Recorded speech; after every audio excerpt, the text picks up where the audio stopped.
हाय दोस्तों, नमस्कार। दोस्तों, क्या आप जानते हैं कि आईटीआई ट्रेनिंग ऑफिसर भर्ती 2026 में एक ही पोस्ट के लिए तीन तीन तीन अलग अलग क्वालिफ़िकेशन मान्य हैं। जी हाँ, लेकिन अगर आपने गलत क्वालिफ़िकेशन चुन ली तो सिलेक्शन वहीं पे ख़त्म हो सकता है ना। इसलिए आज की वीडियो इसी गलती से आपको बचाने के लिए है। इसलिए वीडियो में अंत तक बने रहिए, क्योंकि मैं आपको यहाँ बताऊँगा इस वीडियो में कि कौन सा पद आपके लिए बेस्ट है, कौन सा फॉर्म भरना है और कहाँ पर लोग सबसे ज़्यादा रिजेक्ट होते हैं। इन सब चीज़ों के बारे में आज हम इस वीडियो में जानने वाले हैं। तो चलिए देरी ना करते हुए और हम शुरू करते हैं। तो चलिए चलते हैं हम अपने गूगल क्रोम की स्क्रीन पे। तो जैसा कि आप यहाँ पे देख रहे हैं, हमने ईएसवी की वेबसाइट ओपन किया है। यहाँ पे आप लेटेस्ट अपडेट में देख रहे हैं, एक फॉर्म निकला हुआ है, online form, department of technical education skill development and employment ITI training officer recruitment 2026। ठीक है, ये फॉर्म निकला हुआ है जो कि इसके बारे में कंप्लीट जानकारी यहाँ पे इसके रूल बुक में दी गई है। आप यहाँ से भी रूल बुक ओपन करके देख सकते हैं और इसको हमने डाउनलोड ऑलरेडी कर लिया है। तो देखिए, ये इसका रूल बुक है, टोटल 86 पेज का है, 86 पेज इसमें है। यहाँ पे आप देख सकते हैं कंप्लीट जानकारी दी गई है, लेकिन टोटल 86 पेज है दोस्तों। तो इसको कंप्लीट करना थोड़ा सा मुश्किल है, क्योंकि हालांकि बहुत सारी चीज़ें तो पुरानी ही है, कुछ चीज़ें इसमें जो है जो कि अपडेट की गई हैं। तो इसको हमने थोड़ा सा समराइज करने की कोशिश किया है और समराइज करके हमने जो ज़रूरी चीज़ें हैं उन सभी को हमने यहाँ पे एक कैलकुलेशन करके और एक अलग नोटिस बनाया है। आप देख सकते हैं यहाँ पे जो ज़रूरी चीज़ें हैं उन्हीं बस को हमने यहाँ पे कवर किया है। बाकी अगर आप डिटेल में चाहते हैं तो आप डिटेल में यहाँ ईएसवी की वेबसाइट में जा करके और देख सकते हैं। ठीक है, तो चलिए हम यहाँ पे थोड़ा सा इसको एक्सप्लेन करते हैं आपको कि यह जो पद है जिसका नाम है आईटीआई ट्रेनिंग ऑफिसर है या प्रशिक्षण अधिकारी जिसको कहते हैं, ये भर्ती परीक्षा 2026 है। यहाँ पे जो इम्पोर्टेंट डेट्स हैं, तो इम्पोर्टेंट डेट कौन कौन से हैं कि ऑनलाइन आवेदन प्रारंभ होने की जो तिथि है 17/1/2026। ऑनलाइन आवेदन भरने की अंतिम तिथि जो है तो 31 जनवरी 2026 है। जो फॉर्म भरने की डेट स्टार्ट हुई है तो 17 जनवरी 2026 है और जो भरने की आखिरी तिथि है तो ये 31 जनवरी 2026 है। इस डेट को आपको विशेष ध्यान रखना है, क्योंकि इसी डेट के अंदर आपको फॉर्म भरना है। अगर आपके फॉर्म भरते समय कोई संशोधन होता है, कोई गड़बड़ी हो जाती है फॉर्म भरते समय, तो इसके लिए आप 5 फरवरी तक इसमें सुधार कर सकते हैं।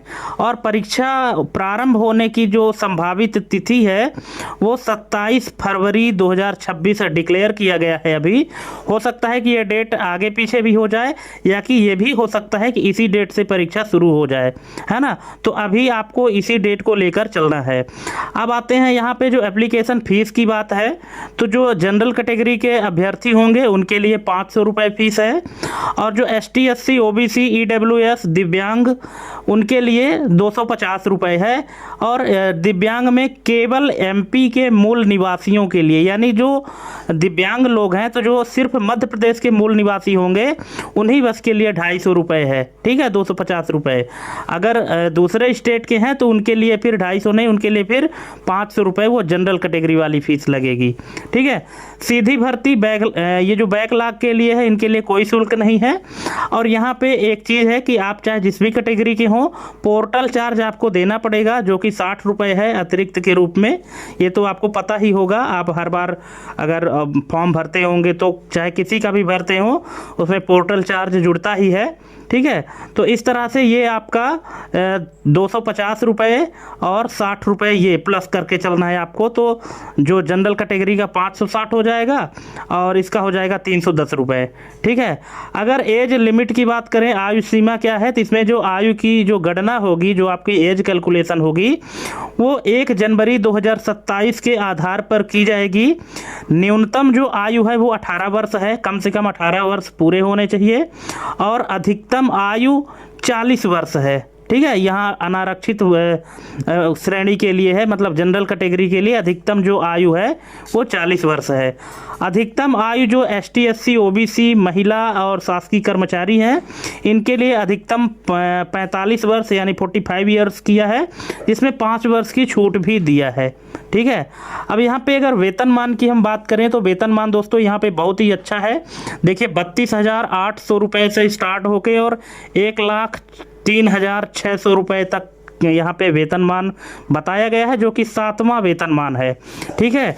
और इसमें एक चीज़ ये है जो प्रोबेशन दिया गया है, परिवीक्षा अवधि है।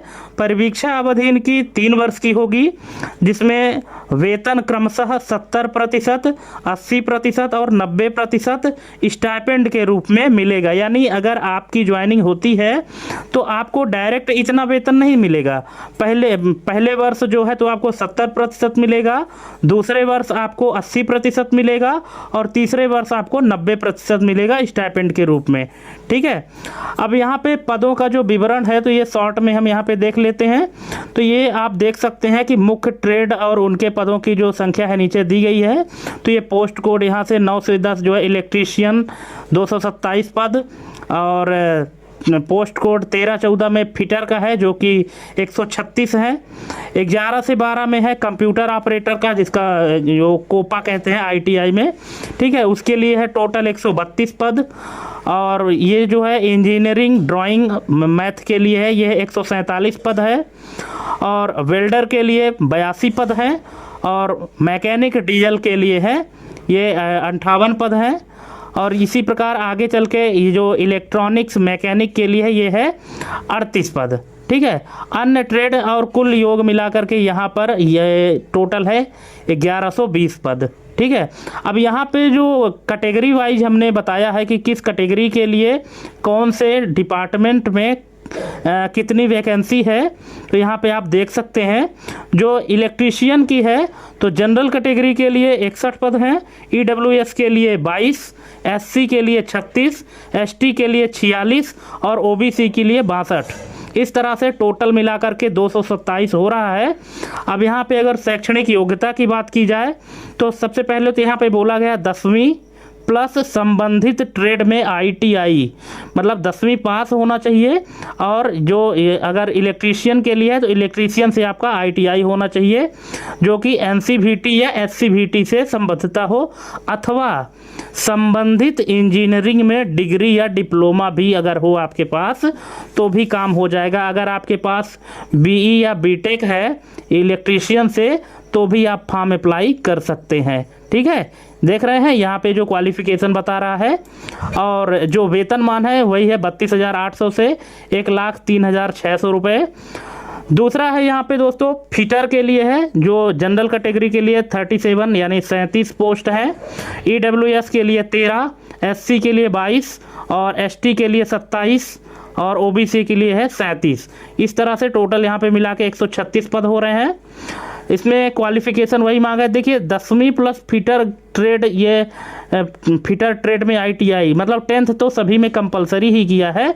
बाकी जो जिस ट्रेड के लिए आप अप्लाई कर रहे हैं उस ट्रेड में आपका कुछ डिग्री या डिप्लोमा या ITI होना चाहिए।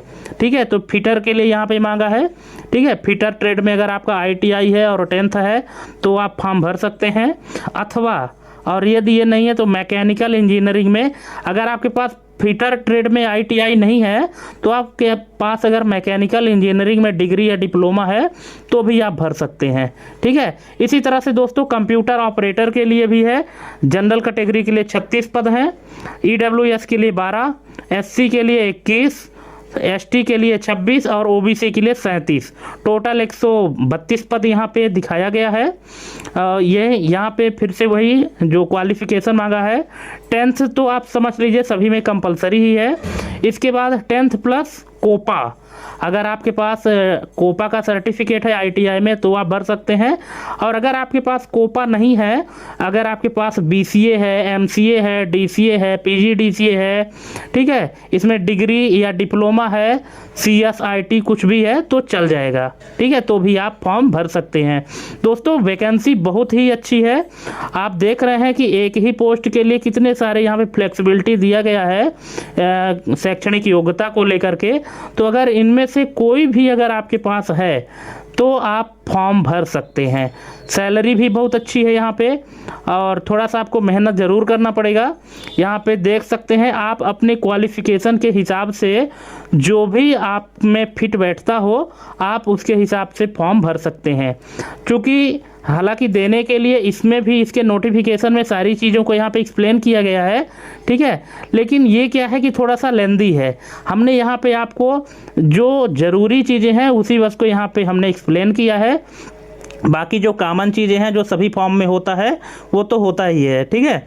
यहाँ पे जैसे ये देख लीजिए, मैकेनिकल डीजल के लिए है, वेल्डर के लिए है, इलेक्ट्रॉनिक्स मैकेनिक के लिए है, रेफ्रिजरेशन एंड एसी के लिए है, draftsman civil, solar technician, steno का दिया हुआ है, देख लीजिए स्टेनो का है, 2 पद है जनरल में, और 1 पद यहाँ पे आपका है, ये किसके लिए है, एससी के लिए है, और 1 पद एसटी के लिए, 2 पद ओबीसी के लिए, टोटल 6 पद हैं।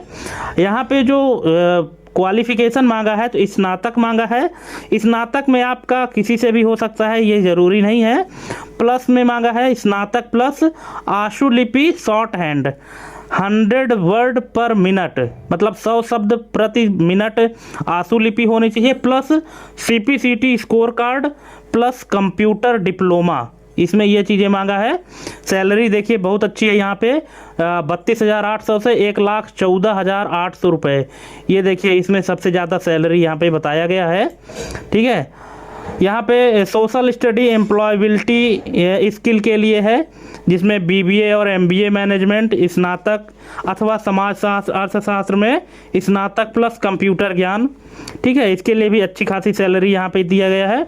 इसके बाद जो अन्य छोटे विभागों के लिए ट्रेड की जानकारी है वो है, टर्नर के लिए 10 पद हैं, कारपेंटर के लिए 15 है, और स्विंग टेक्नोलॉजी के लिए 25 पद हैं, मशीनिस्ट के लिए कुल 20 पद, और सर्वेयर के लिए 8 पद, प्लम्बर के लिए 8 पद, कॉस्मेटोलॉजी के लिए 10 पद हैं, ठीक है। तो इस तरह से आप देख सकते हैं कि ये पूरी डिटेल है, कैटेगरी वाइज हमने यहाँ पे बनाने की कोशिश किया है।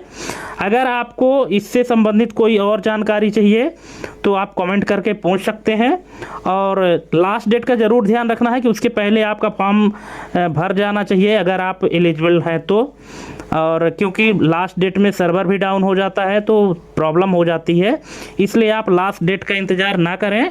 उसके पहले अगर आपके पास वो शैक्षणिक योग्यता आप रखते हैं तो आप फॉर्म ज़रूर भरें, ठीक है। यहाँ कुछ विशेष नोट दिया गया है दोस्तों, इसको आपको थोड़ा सा ध्यान देना है। जो शैक्षणिक योग्यता है तो लगभग सभी तकनीकी पदों के लिए संबंधित आईटीआई में संबंधित ट्रेड में आईटीआई या संबंधित इंजीनियरिंग ब्रांच में डिप्लोमा डिग्री अनिवार्य किया है। अनुभव के लिए कुछ पदों के लिए उच्च योग्यता होने पर अनुभव की आवश्यकता नहीं है, लेकिन केवल आईटीआई होने पर संबंधित फील्ड का अनुभव या उच्च प्रमाण पत्र प्राथमिकता में हो सकता है, ठीक है। जैसे मान लीजिए कि अगर आपके पास सिर्फ आईटीआई का सर्टिफिकेट है और बाकी आपके पास कोई डिग्री या डिप्लोमा नहीं है, तो वहाँ पे जो एक्सपीरियंस सर्टिफिकेट है तो इसको प्रायोरिटी दी जा सकती है, ठीक है। तीसरा है यहाँ पे कि जो रोजगार पंजीयन है, सभी पदों के लिए मध्य प्रदेश के रोजगार कार्यालय में जीवित पंजीयन होना अनिवार्य है। मतलब आपका जो पंजीयन है, रोजगार पंजीयन, वो भी यहाँ पे कंपलसरी किया हुआ है। रोजगार पंजीयन आपका होना चाहिए, अगर आपका नहीं है तो आप खुद भी अप्लाई करके और बना सकते हैं, ठीक है। अगर आपको रोजगार पंजीयन बनाना नहीं आता है तो आप बताइएगा, मैं उसके लिए भी एक वीडियो बनाऊंगा कि कैसे रोजगार पंजीयन करते हैं, ठीक है। और वेतन में है कि वेतन के अलावा शासन द्वारा समय समय पर स्वीकृत महंगाई भत्ता मतलब डीए और अन्य भत्ते भी दे होंगे, ठीक है। अब यहाँ पे जो शैक्षणिक योग्यता है वो तो यहाँ पे आप देख ही रहे हैं कि अभ्यर्थी के पास संबंधित ट्रेड में ITI, NCVT, SCVT अथवा DCA, PGDCA, BCA, MCA, COPA के लिए या संबंधित इंजीनियरिंग में डिग्री डिप्लोमा होना अनिवार्य है। मध्य प्रदेश राज्य के रोजगार कार्यालय में जीवित पंजीयन होना अनिवार्य है, ये आप पहले ही बता दिए आपको। इसके बाद फिर है यहाँ पे जो परीक्षा योजना, इंपॉर्टेंट चीज़ यहाँ पे आप इसको भी समझ लीजिए। परीक्षा में जो है तो 100 अंकों का एक प्रश्न पत्र होगा 2 घंटे के लिए। अब यहाँ पे देख लीजिए जो प्रश्न पत्र में जो 100 अंक रहेंगे तो प्रश्नों का डिवाइडेशन किस तरह से होगा कि जो ट्रेड से संबंधित प्रश्न है तो वो 75 प्रश्न रहेंगे, ठीक है। और वो 75 प्रश्न का जो पाठ्यक्रम है तो ITI के पाठ्यक्रम के अनुसार होगा, ठीक है।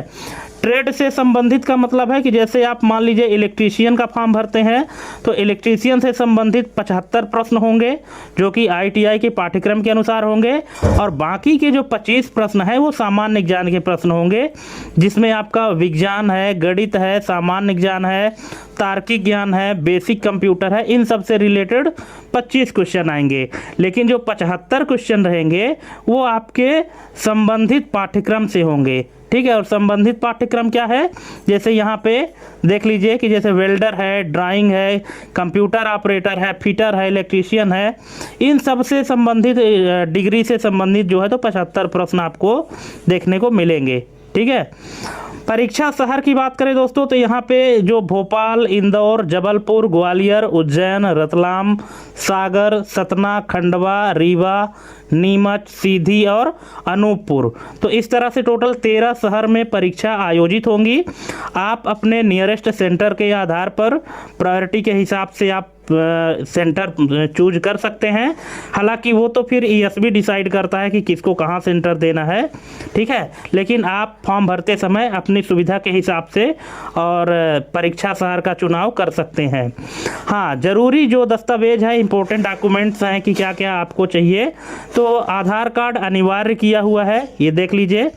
कुछ लोगों के आधार कार्ड में दिक्कत रहती है कि जैसे OTP वेरिफिकेशन नहीं होता है, बायोमेट्रिक लॉक रहता है, आइरिस स्कैन नहीं होता है, तो ये सब आपको पहले कंप्लीट कर लेना है ताकि परीक्षा हाल में वेरिफिकेशन से रिलेटेड कोई भी प्रॉब्लम ना हो। मूल फोटो युक्त पहचान पत्र में आपका ये voter ID, PAN card, driving licence, passport, इनमें से कोई भी एक होगा तो चल जाएगा। ये तो बहुत कॉमन सी चीज़ है क्योंकि आप लोग कॉम्पिटिटिव एग्जाम का फॉर्म भरते होंगे, परीक्षा देने जाते होंगे, तो आपको पता ही होगा। बायोमेट्रिक सत्यापन परीक्षा केंद्र पर अनिवार्य होगा, ठीक है। जो बायोमेट्रिक सत्यापन है तो ये आपके एग्ज़ाम सेंटर में होगा अनिवार्य तरीके से। अगर आपका बायोमेट्रिक वेरिफिकेशन नहीं होता है तो फिर आपको परीक्षा नहीं देने दिया जाएगा। इसलिए आप इस चीज़ से निश्चिंत हो जाइए कि आपको बायोमेट्रिक वेरिफिकेशन कराना ही है, और ये भी आप क्लियर रहें कि आपका बायोमेट्रिक लॉक नहीं होना चाहिए, ठीक है। और ये तो पहले ही हमने बता दिया कि आवेदन फॉर्म भरने से पहले यह सुनिश्चित करें कि आपका रोजगार पंजीयन अपडेट और जीवित यानी एक्टिव होना चाहिए, ठीक है। तो दोस्तों ये रही कंप्लीट जानकारी इस एग्ज़ाम से रिलेटेड, किसमें आपको जो फॉर्म भरना है तो क्या जानकारी है। और अगर आपको लगता है कि कुछ और जानकारी इसमें छूट गई है तो उसके लिए आप कमेंट करके पूछ सकते हैं। और बाकी यहाँ पे जो इसकी कंप्लीट रूल बुक है तो यहाँ से आप और भी डिटेल में पढ़ सकते हैं, यहाँ पे आपको मिल जाएगा। और दोस्तों इससे इस एग्ज़ाम से रिलेटेड जो भी एग्ज़ाम की प्रिपरेशन है वो भी मैं अपने YouTube चैनल में कराता रहता हूँ, और मैं कराऊँगा ही। जो भी वीडियो आएंगे इस एग्ज़ाम से रिलेटेड, जो भी ट्रेड हैं तो ट्रेड वाइड में वीडियो बनाऊँगा आपके लिए। तो आप चैनल को सब्सक्राइब करके रखें ताकि समय समय पर आपको वीडियो मिलती रहे, क्योंकि टाइम कम बचा है। और यहाँ पे आप बाकी चीज़ें डिटेल में पढ़ सकते हैं। और यहाँ पे मैं एक चीज़ और आपको थोड़ा सा दिखा दूँ कि इसका जो ये देखिए, ये जो हमने आपको बताया था कि सीधी भर्ती एवं सीधी भर्ती बैकलॉग के पदवार रिक्त पदों का जो विवरण है, इसको थोड़ा सा मैं और जूम कर देता हूँ तो और क्लियर दिखेगा। ये देखिए, प्रशिक्षण अधिकारी, इलेक्ट्रॉनिक्स मैकेनिक, ठीक है, इलेक्ट्रॉनिक्स मैकेनिक बैकलॉग, ठीक है, बैकलॉग है, सीधी भर्ती बैकलॉग, सीधी भर्ती है, सभी कुछ दिया गया है, ठीक है। तो यहाँ पे कैटेगरी वाइज दिया गया है, आप इसको वीडियो पॉज करके चाहें तो पढ़ सकते हैं, ठीक। और इस तरह से आपको अब यहाँ पे जो पद है तो पूरा एक एक पद को कैटेगरी वाइज यहाँ पे दिखाया गया है, और शैक्षणिक योग्यता वेतनमान यहाँ पे इस तरह से भी दिखाया गया है। ठीक है, आप इसको पूरा स्क्रॉल करके पढ़ सकते हैं, और अगर आप चाहेंगे तो हम इनका जो लिंक है इस नोटिफिकेशन का तो अपने वीडियो के डिस्क्रिप्शन में भी डाल देंगे, आप वहाँ से भी देख सकते हैं। और थोड़ा चलिए सिलेबस देख लेते हैं कि सिलेबस किस तरह से है और किस तरह से आपको तैयारी करनी है। चलिए हम चलते हैं डायरेक्ट सिलेबस वाले पेज में। यहाँ पे पूरी डिटेल दी गई है दोस्तों, ये बहुत सारा 86 पेज का है, इसलिए हमने आपको पूरा यहाँ पे वो नहीं किया है, जो ज़रूरी चीज़ें थी उन्हीं बस को यहाँ पे हमने लाया है। ठीक है, तो यहाँ पे हम चलिए सिलेबस में चलते हैं थोड़ा सा। इसका सिलेबस हर एक ट्रेड वाइज सिलेबस यहाँ पे अलग अलग दिया गया है, बाकी चीज़ें तो सबके लिए कॉमन रहेंगी जो 25 अंक हैं। जो ट्रेड से संबंधित सिलेबस है उसके लिए हम आगे चलते हैं। ये देखिए प्रति प्रश्न पत्र जो है ना तो 250 रुपये लगेगा, 250 रुपये, क्योंकि देखिए इसमें ये बताया गया है कि जैसे मान लीजिए कि आप 2 से 3 पदों के लिए योग्यता रखते हैं और आप 2-3 प्रश्न पत्र सेलेक्ट करते हैं तो प्रति प्रश्न पत्र आपको 250 रुपये देने होंगे। ठीक है ना, अगर आप 1 से अधिक पद के लिए योग्यता रखते हैं और फॉर्म डालना चाहते हैं कि अगर इसमें नहीं हुआ तो उसमें हो जाएगा, तो उसके लिए आपको प्रति प्रश्न पत्र 250 रुपये दे होंगे। ये चीज़ आप क्लियर हो जाइए पहले से। ठीक है, और परीक्षा जो है तो 2 शिफ्ट में होनी है। ठीक है, पहला शिफ्ट 9:30 से 11:30 बजे तक होगा, और दूसरा शिफ्ट है दोपहर 2:30 बजे से 4:30 बजे तक। ठीक है, 100 अंक के होंगे। और ये देख लीजिए यहाँ पे जो कक्षा 10वीं स्तर के निम्न विषयों से 25 वस्तुनिष्ठ प्रश्न होंगे। विज्ञान, गणित, सामान्य ज्ञान, तार्किक ज्ञान यानी रीजनिंग है, यहाँ पे बेसिक कंप्यूटर है 25 अंक का, और 75 अंक क्या है कि सभी पदों के लिए ट्रेड से संबंधित पाठ्यक्रम 75 वस्तुनिष्ठ प्रश्न यानी ऑब्जेक्टिव टाइप के प्रश्न होंगे। और यहाँ पे ये देखिए सिलेबस, अब ये देखिए यहाँ पे ये सिलेबस आ गया है कि आपके उसमें जो पाठ्यक्रम है उसके हिसाब से यहाँ पे सिलेबस दिया गया है। जैसे इलेक्ट्रॉनिक्स मैकेनिक का है तो यहाँ पे आप देख सकते हैं सिलेबस किस तरह से दिया गया है। ये पूरा सिलेबस ITI के पाठ्यक्रम के अनुसार दिया गया दोस्तों, और इसी के आधार पर आपसे क्वेश्चन पूछा जाएगा। ठीक है, सभी डिपार्टमेंट के लिए अलग अलग सिलेबस है, उनके पाठ्यक्रम से रिलेटेड है, तो आपको इसके हिसाब से तैयारी करनी है। और इन्हीं टॉपिक के आधार पर मैं भी आपको तैयारी करवाऊंगा, इसलिए आप चैनल को सब्सक्राइब करके बेल आइकन प्रेस करके रख लीजिएगा, क्योंकि सभी के लिए हम वीडियो आपको उपलब्ध कराते रहेंगे समय समय पर। ठीक है, तो आई होप दोस्तों कि आपको अच्छे से समझ में आ गया होगा। अब अगर कहीं भी आपको कोई डाउट है तो आप कमेंट करके पूछ सकते हैं। ठीक है, तो चलिए आज के लिए बस इतना ही। बहुत बहुत धन्यवाद हमारी ये वीडियो देखने के लिए, और मिलते हैं इसके तैयारी वाले वीडियो के लिए। तब तक के लिए जय हिंद, वंदे मातरम।